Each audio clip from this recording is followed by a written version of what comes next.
అద్భుతమైన పథకాలను అద్భుతంగా చేసి చూపారు.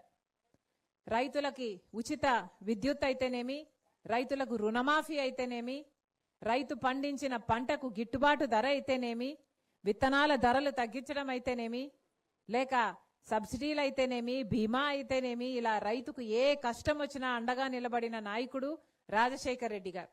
ఎందుకంటే రైతుని గుండెలో పెట్టుకున్నాడు రాజశేఖర్ రెడ్డి గారు.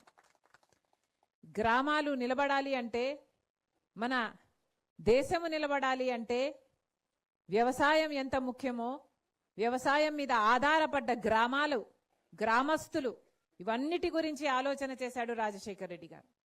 వాళ్ళ జీవితాలు అప్పుల పాలు కాకూడదు అని ఆరోగ్యశ్రీ, ఫీజు రీయింబర్స్మెంట్ ఇలాంటి పథకాలకు శ్రీకారం చుట్టాడు రాజశేఖర్ రెడ్డి గారు.